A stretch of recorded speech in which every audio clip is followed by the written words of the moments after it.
আসসালামু আলাইকুম এভরিওয়ান, আপনারা সবাই কেমন আছেন? আলহামদুলিল্লাহ আমি অনেক ভালো আছি। আপনারা সবাই কেমন আছেন কমেন্ট করে জানাবেন। তো প্রিয় বোনেরা, যারা আমার মতন জামাইয়ের উপরে অনেক রাগ অনেক জিদ, কিন্তু জামাইয়ের কিছু বলতে পারতেছেন না, তারা আমার মতন একটা গোস্ত নেবেন, তারপর পুতাদের ছেচ্চা জামাইয়ের উপরে যত রাগ আছে সব গোস্তের উপর উঠাইবেন।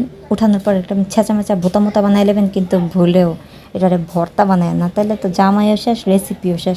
তো আজকে আমরা ছেঁচা রেসিপি বানাই, চলেন। ছেঁচা গোস্তের ভিতরে প্রথমে লবণ, হলুদ গুঁড়ো, ধনিয়া গুঁড়ো, তেজপাতা, গোটা জিরে, গোটা মশলার ভিতরে লবঙ্গ আর হচ্ছে কি জানি না, যাই হোক গোটা মশলা।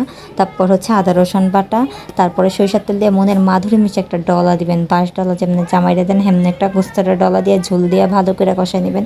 কষানো হয়ে গেলে যখন মাংসটা একটু সিদ্ধ হয়ে যাবে, তার ভিতরে দিয়ে দেবেন আলু দেওয়ার পরে এটা ভালো করে আবার কষাই নিয়ে সিদ্ধ করে এক সাইডে ফেলে দেবেন। তারপর একটা প্যানের ভিতরে সরিষার তেল, পেঁয়াজ, রসুন, মরিচ দিয়ে ভালো করে ভাজা করা হয়ে গেলে এই কষানো মাংসটাতে টুকরো টুকরো করে আলু দিয়ে তারপর আবার ভালো করে মনের মাধুরী মিশিয়ে ভাজা করে ফেলবেন। এরম ভাজা করবেন যে জামাই একদম ভাইজা, জামাই জীবন তেজপাতা বানায় ফেলছেন হেমনে ভাজা করবেন।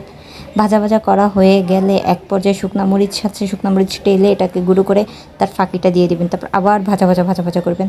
শুকনো মরিচের গুঁড়োটা দিলে অনেক সুন্দর একটা স্বাদ, অনেক সুন্দর একটা গ্রান আসবে।